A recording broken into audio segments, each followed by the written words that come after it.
Hello students. पिछले lecture में जो है एक क्वेश्चन जो है सॉल्व करने के लिए दिए थे।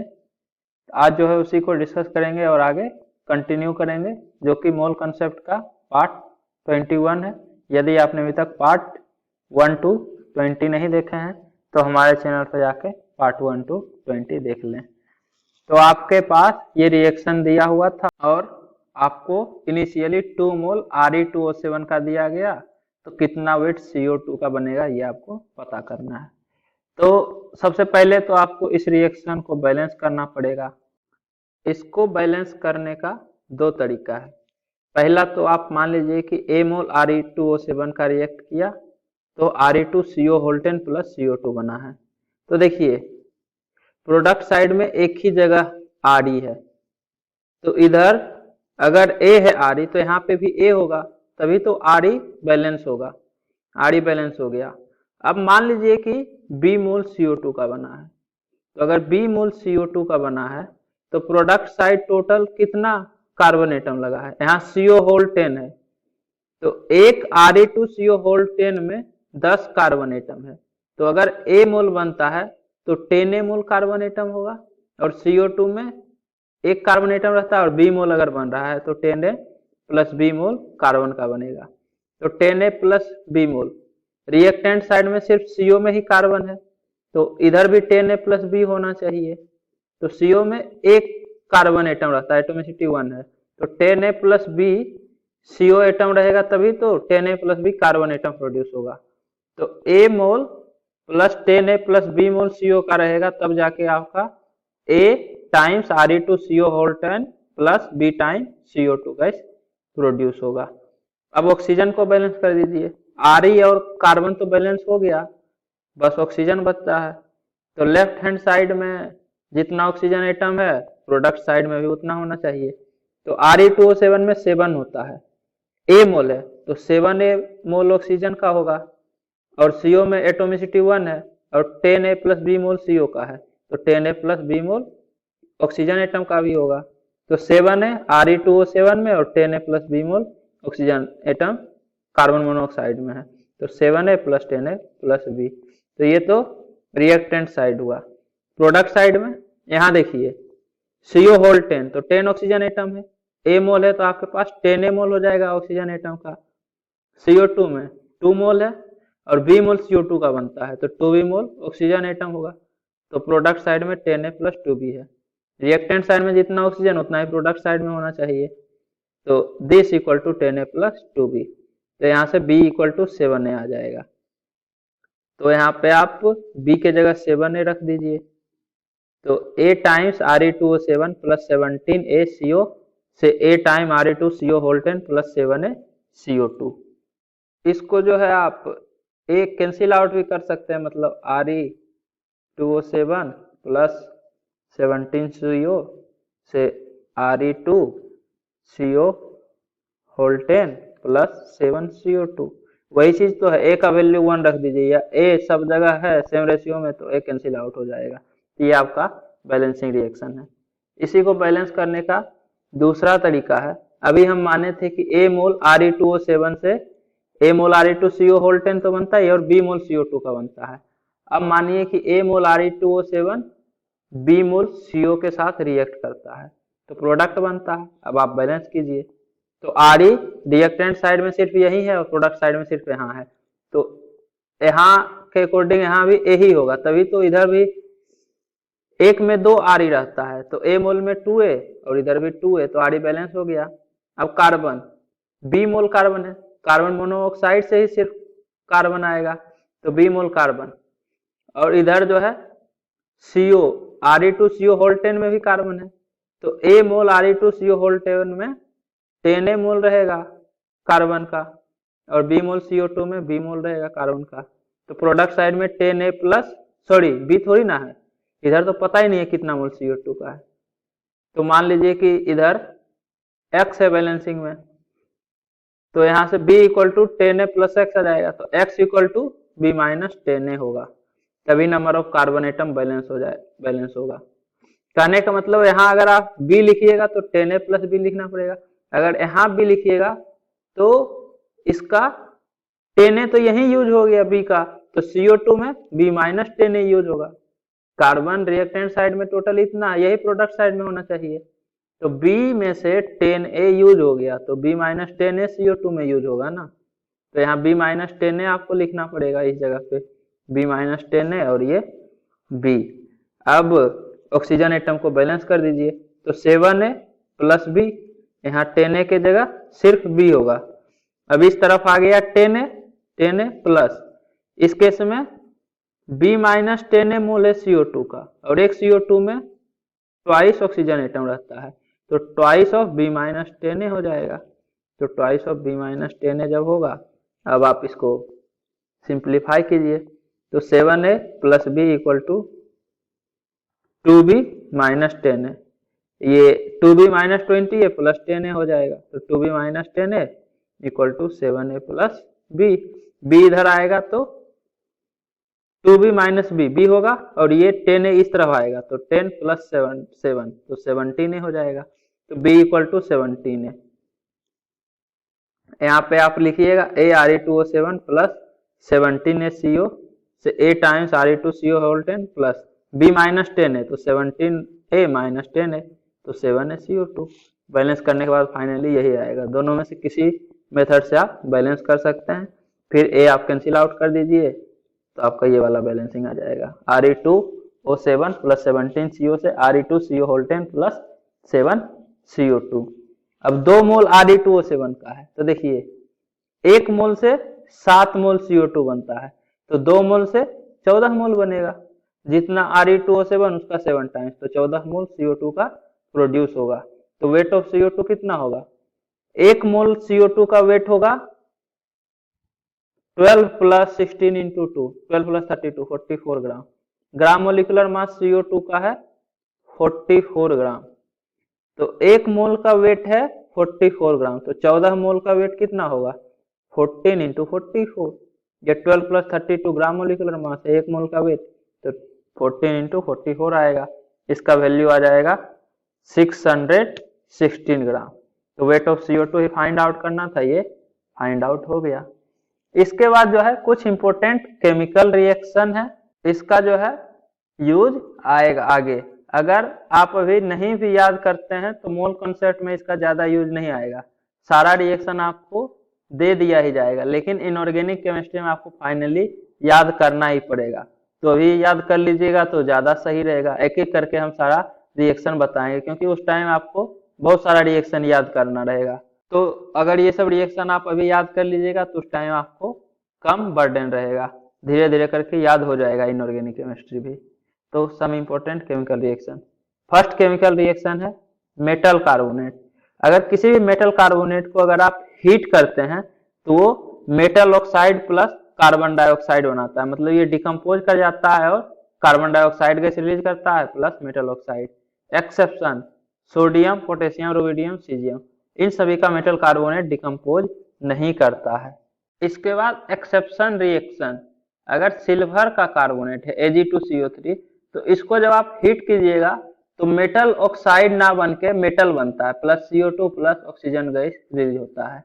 एक्चुअली में क्या होता है कि सिल्वर कार्बोनेट जो है, इसको जब आप हीट कीजिएगा तो ये सिल्वर ऑक्साइड तो बनाता ही है Ag2O प्लस CO2, लेकिन सिल्वर का ऑक्साइड भी अनस्टेबल होता है, मतलब ये भी जो है डिकम्पोज कर जाता है further. Metal oxide generally decompose नहीं करता है, लेकिन सिल्वर का ऑक्साइड अनस्टेबल होता है, तो ये फर्दर हीट तो कर ही रहे हैं, टेम्परेचर है, तो ये फर्दर डिकम्पोज कर जाता है और silver metal plus half O2 बनाता है। इसलिए इस केस में मेटल ऑक्साइड ना बन के मेटल ही बनता है, twice Ag plus CO2 plus half O2। बनता तो है मेटल ऑक्साइड प्लस CO2 है, लेकिन अनस्टेबल होने के कारण सिल्वर मेटल में कन्वर्ट हो जाता है और O2 को रिलीज कर देता है। सिमिलरली मरकरी का भी होता है, सिल्वर और मरकरी, ये सब डिटेल में हम लोग आगे पढ़ेंगे इनऑर्गेनिक केमिस्ट्री में भी। बस ध्यान रखिए कि सिल्वर जो है हीट करने के बाद मेटल बनाता है, ना कि metal oxide. Similarly metal nitrate का होता है, इसको जब आप हीट कीजिएगा तो metal oxide plus NO2 gas बनेगा इस केस में, और O2 गैस भी रिलीज होता है, accept NaNO3, KNO3, RbNO3, CSNO3। ये सभी का डिफरेंट रिएक्शन होता है, ये टेम्परेचर डिपेंडेंट होता है। सोडियम, पोटेशियम, रुबिडियम, सीजियम, इन सभी का नाइट्रेट इस तरह से डिकम्पोज करता है कि अगर सोडियम नाइट्रेट को आप 500 डिग्री सेल्सियस पे हीट कीजिएगा तो उस केस में सोडियम नाइट्राइट बनाता है NaNO2 प्लस O2 गैस। और फर्दर अगर आप इसको 800 डिग्री सेल्सियस तक हीट कीजिएगा तो metal oxide plus N2 plus O2 gas release होता है। NO2 गैस इस केस में रिलीज नहीं होता है, देख लीजिए कहीं पे NO2 गैस रिलीज नहीं हो रहा है। सिमिलरली रिएक्शन KNO3, RbNO3 और CsNO3 का होता है। अगर CsNO3 रहेगा तो उसको आप 500 डिग्री सेल्सियस पे हीट कीजिएगा तो CsNO2 plus O2। Similarly 800 degree Celsius पे हीट कीजिएगा तो CH2O plus N2 plus O2। Similarly Rb2O plus N, मतलब सोडियम की जगह पोटेशियम हो जाएगा, सिमिलरली रुबिडियम हो जाएगा, सिमिलरली सीजियम हो जाएगा। रिएक्शन यही रहेगा। तो ध्यान रखिएगा इस केस में NO2 गैस रिलीज नहीं होता है, बाकी जितना मेटल नाइट्रेट है इसको हीट करने के बाद NO2 गैस रिलीज होता है और मेटल ऑक्साइड बनाता है। इसके बाद थर्ड रिएक्शन है कि आपके पास सोडियम बाइकार्बोनेट है, इसको अगर आप हीट कीजिएगा तो sodium carbonate plus CO2 plus H2O बनेगा। सिमिलरली पोटेशियम बाइकार्बोनेट है, इसको भी अगर हीट कीजिएगा तो potassium carbonate plus CO2 plus H2O बनेगा। हीट कर रहे हैं तो यहाँ पे H2O जो है ये गैसियस स्टेट में रहेगा, क्योंकि हीट करते हैं तो टेम्परेचर जो है 100 डिग्री सेल्सियस से ज्यादा ही होता है, 500 डिग्री सेल्सियस 1000 डिग्री सेल्सियस तक हीट करते हैं किसी भी कंपाउंड को। इसके बाद फोर्थ रिएक्शन है, ये आप लोग पढ़े हैं, बस थोड़ा सा समझेंगे इसको। आप लोग पढ़े होंगे कि एसिड प्लस बेस, मतलब एसिड जो है बेस के साथ रिएक्शन करके साल्ट प्लस वाटर बनाता है। वही चीज है यहाँ कि अगर आपके पास बेस प्लस एसिड है तब तो साल्ट प्लस वाटर बनेगा। अब बेस के जगह बेसिक ऑक्साइड भी हो सकता है। बेसिक ऑक्साइड क्या होता है कि बेस से अगर आप H2O रिमूव कर दीजिएगा तो बेसिक ऑक्साइड बनता है। एक्चुअली जैसे आपके पास NaOH है, सोडियम हाइड्रोक्साइड, इससे जब H2O रिमूव हो जाएगा तो ये दो NaOH में से H2O रिमूव होगा और Na2O बनेगा, क्योंकि एक के पास H2O है ही नहीं, दो हाइड्रोजन के लिए इसका दो मॉलिक्यूल लेना पड़ेगा, तो ऑक्साइड बनेगा Na2O। ये भी वही चीज है, बेस ही है, तो बेस प्लस एसिड से साल्ट प्लस वाटर बनेगा। सिमिलरली बेस प्लस एसिड से साल्ट प्लस वाटर या बेस प्लस एसिडिक ऑक्साइड, इस केस में एसिड का ऑक्साइड है, जैसे Na2O है और साथ में मान लीजिए एसिड आपके पास है सल्फ्यूरिक एसिड H2SO4, तो इसका ऑक्साइड होगा SO3। एसिड से H2O रिमूव हो गया तो दो हाइड्रोजन एक ऑक्सीजन जाएगा तो एसिडिक ऑक्साइड, ये भी एसिड ही है, तो बेस प्लस एसिडिक ऑक्साइड, इससे भी साल्ट प्लस वाटर बनेगा।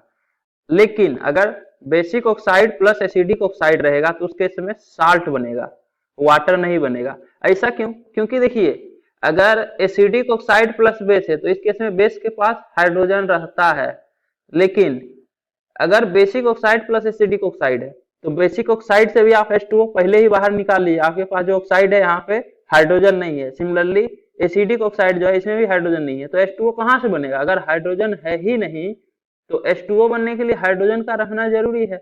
एक्चुअली में एसिड से H2O पहले ही रिमूव हो गया था डिहाइड्रेशन के बाद, सिमिलरली बेस से भी रिमूव हो गया, तो इसलिए basic oxide plus acidic oxide के केस में सिर्फ साल्ट बनता है, वाटर नहीं बनता है। तो एक्चुअली वही है कि एसिड और बेस रिएक्शन करके साल्ट प्लस वाटर बनाता है। अब एसिड की जगह एसिडिक ऑक्साइड रहे या बेसिक ऑक्साइड रहे, बस ध्यान रखिएगा कि अगर दोनों ऑक्साइड है तो उस केस में वाटर नहीं बन पाएगा, क्योंकि वाटर है ही नहीं पहले से।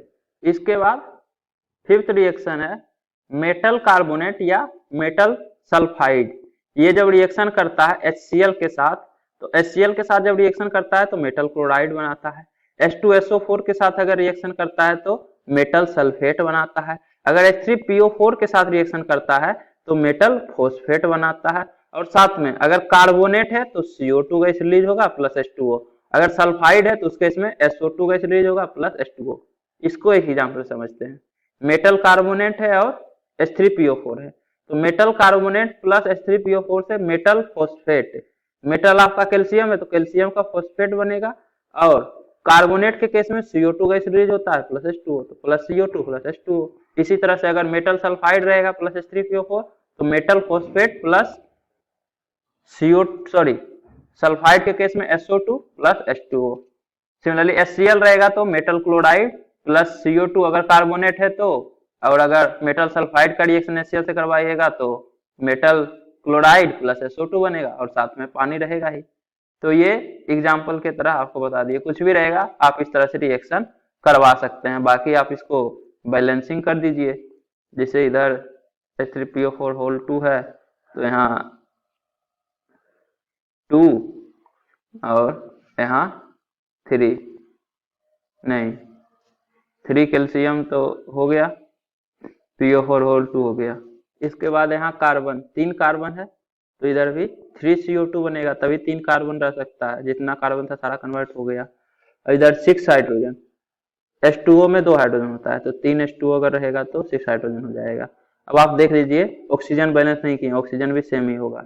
फॉस्फोरस 2, इधर भी H3PO4 में 1 है तो 2 H3PO4 से 2 phosphorus, calcium 3, calcium 3, carbon 3, carbon 3, hydrogen 6, hydrogen 6, oxygen 3 into 3 9 plus 4 into 2 8, तो 17। इस तरफ देखिए 4 into 2 8, 3 into 2 6 और प्लस 3, तो 8 प्लस 9 17, बैलेंस हो गया।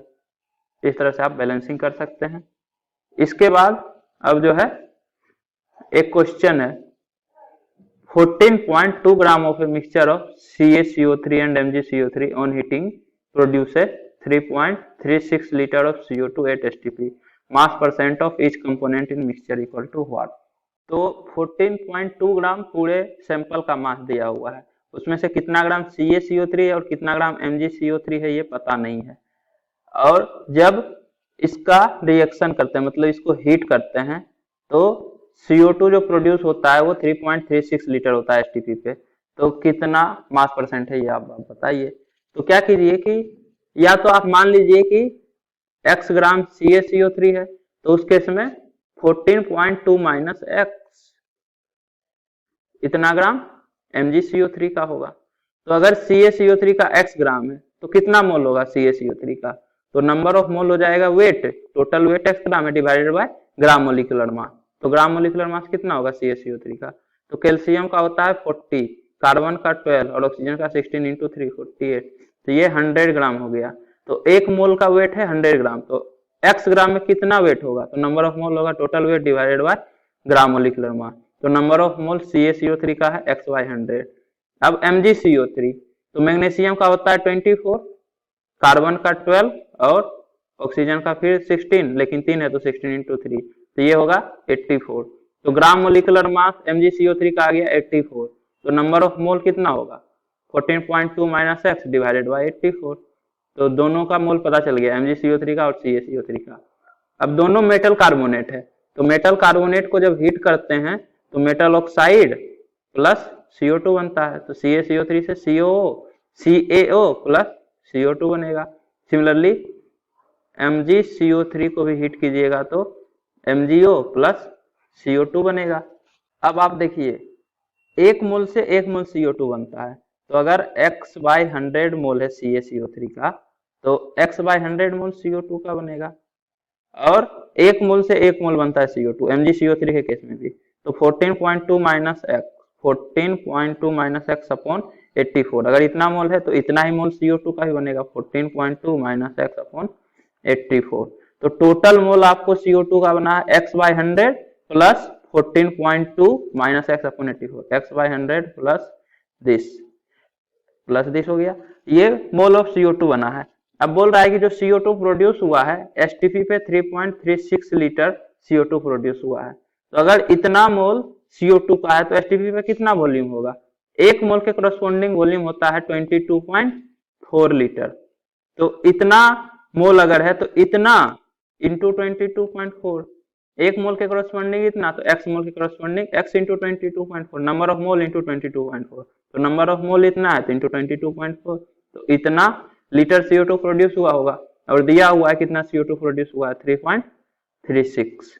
अब इसको आप सिंप्लीफाई कीजिए, तो ये तो हो जाएगा इधर 8400 और 84x plus 1420 minus 100x equal to 3.36 divided by 22.4।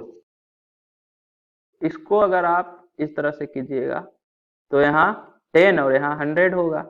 अब ये 112 का 2 टाइम और ये 112 का 3 टाइम, इस तरह से 3/20 हो जाएगा। 3/20 कैंसिल आउट होगा 0 से 0 और 2 से ये 420 होगा। तो 84x माइनस 100x ये कितना होगा? इसका वैल्यू आएगा -16x। तो 1420 माइनस 16x अपॉन 420 है, इसको इस तरफ ले जाइए तो ये इस तरफ 420 हो जाएगा। और ये 3/20 में 20 कैंसिल आउट हुआ है तो इंटू 3 तो रहेगा ही, यहाँ माइनस है प्लस नहीं है, -16x।